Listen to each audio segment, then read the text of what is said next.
O que faria você continuar acreditando quando tudo parece perdido? Vou te contar uma história que começa num vilarejo de terra batida, sob uma árvore grande cujo tronco parecia guardar todas as conversas da aldeia, e que vai mostrar, passo a passo, o poder do pensamento positivo. Naquela aldeia morava Rada. Seus dias eram uma sequência de pequenas urgências: preparar algo quente para os filhos, remendar as roupas, caminhar até o poço. O marido havia partido para a cidade em busca de trabalho, e com o tempo as cartas foram rareando.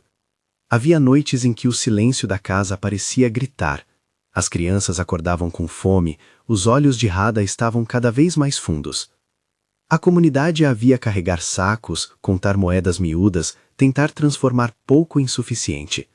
Mas havia algo que a consumia mais do que a falta: as imagens que ela fazia em sua cabeça. Quando fechava os olhos, Rada via as piores possibilidades. O pior sempre ocupava o espaço da esperança. Numa tarde áspera, ela foi visitar a velha da aldeia, aquela mulher cujo sorriso resistia às secas e às más notícias. A velha sentou-se sob a grande árvore, ofereceu chá com calma e olhou Rada nos olhos. "Diga-me", perguntou ela, "o que você tem pensado quando a noite vem?" Rada confessou, com voz trêmula: "Só o medo, a falta, o abandono." A velha não respondeu com conselhos longos. Fez uma pergunta que cortou a ansiedade. "E se você escolhesse pensar diferente, sem fingir que nada aconteceu, apenas escolhendo ver alguma possibilidade a cada manhã? O que mudaria dentro de você?" Se essa história está falando com você, fica comigo até o fim. E se gosta de histórias que inspiram, inscreva-se e curta para receber mais. Rada saiu daquela conversa inquieta, mas algo na pergunta ficou como semente. A velha contou então uma pequena parábola, e aqui é importante que você preste atenção. Era a história de um homem que vivia à beira de um rio, sem casa que se lembrasse nem moeda no bolso.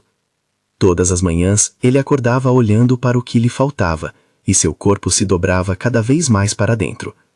Um dia, cansado da própria tristeza, decidiu experimentar outra atitude.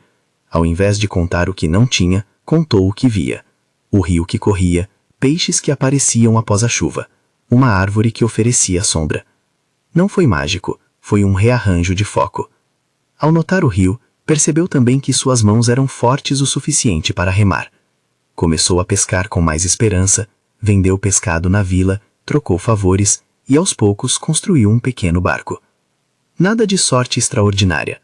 Ele mudou o pensamento, ajustou as ações e somou o que havia ao que poderia fazer. A paz que encontrou não apagou as dificuldades, mas deu-lhe força para agir com mais coragem. Essa parábola mexeu com Rada, porque não prometia milagres. Ela entendia que pensar positivo não era negar a dor, mas escolher onde pôr a atenção que orienta as decisões. Inspirada, Rada adotou 3 práticas simples, claras e repetíveis, coisas que qualquer um pode começar a fazer amanhã. Primeiro, uma afirmação diária. Ao acordar, Rada passou a dizer em voz baixa algo como: "Hoje eu cuidarei do que posso, vou buscar uma solução." Não era uma mágica, era um lembrete que alinhava seu coração e seus passos. Frases curtinhas, reais, que pudessem substituir o ciclo de pavor pela possibilidade. Segundo, ação concreta. Cada pensamento precisava de um gesto. Rada começou a listar tarefas pequenas: vender uma cesta de roupa, oferecer-se para ajudar o mercado, perguntar nas portas da vila por trabalho temporário. Em vez de esperar a tempestade passar, ela fazia aquilo que dependia dela: tocar em pessoas, oferecer serviço, cuidar da horta dos vizinhos em troca de alimento. Trabalho e esperança caminharam juntas. Terceiro, atitude de gratidão prática.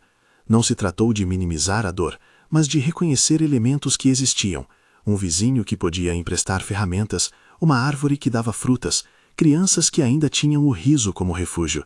Rada também orou em silêncio algumas noites, não exigindo respostas imediatas, mas abrindo espaço para a serenidade. Essa combinação, pensamento intencional, ação diária, olhar agradecido, foi abrindo pequenas portas. Nos primeiros dias, nem tudo mudou. A aldeia continuou a ter suas dificuldades. Houve semanas de economia apertada. Mas a mudança interna de Rada foi perceptível. Seu andar ficou menos comprimido, o rosto ganhou traços de paciência. Ela conseguia sorrir às crianças mesmo quando o prato era raso. E as pessoas notaram. A velha sorria sob a árvore, outros moradores passaram a perguntar o que ela fazia diferente. Radha, com naturalidade, contou sua rotina. Uma frase pela manhã, um gesto de trabalho, um agradecimento antes de dormir. Isso gerou curiosidade e ação em cadeia. Algumas semanas depois, numa manhã de céu claro, um menino bateu na porta de Radha com uma carta nas mãos. Era do marido. Ele havia conseguido um trabalho na cidade e mandava notícias, contando que logo enviaria dinheiro para a família. A cena não foi de festa exagerada, nem de promessa de fim de todos os problemas. Foi um momento contido, cheio de lágrimas discretas, alívio e gratidão. A carta não apareceu por acaso. Muitas peças se moveram. A decisão do marido, o esforço de Radha, a rede de apoio que se fortaleceu. O que ficou evidente é que a mudança interna teve papel real no que veio depois. O pensamento positivo, nesse caso, foi a força que alinhou ação e esperança. A transformação não parou aí. O gesto de Radha contagiou vizinhos. Um ajudou a consertar o telhado, outro ofereceu trabalho temporário ao marido quando ele chegou para a família. A aldeia, pouco a pouco, começou a praticar as pequenas rotinas que Radha adotou. Não porque acreditassem em fórmulas mágicas, mas porque viram resultados palpáveis.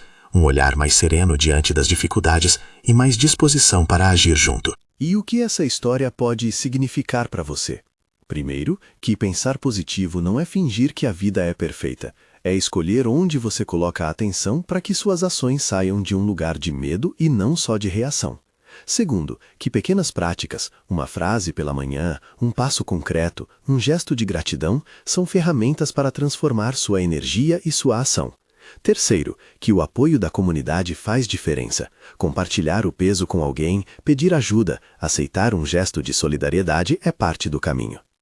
Hoje, se quiser, experimente algo simples. Ao acordar, diga para si mesmo uma frase curta e crível. Hoje farei o que está ao meu alcance. E depois, faça um ato pequeno que confirme essa frase. Pode ser enviar uma mensagem, bater na porta do vizinho, colocar o currículo num lugar novo. Ao final do dia, reconheça algo que deu certo, por menor que seja. Não é promessa de solução instantânea, é prática de esperança. Se essa história tocou você, deixe nos comentários uma afirmação positiva que você dirá amanhã. Compartilhe este vídeo com alguém que precisa de um pouco mais de ânimo. A velha sobre a árvore e o sorriso de Radha nos lembram de que mudar o pensamento pode ser o primeiro passo para mudar a vida. Sem mágica, com coragem, persistência e um pouco de fé no possível.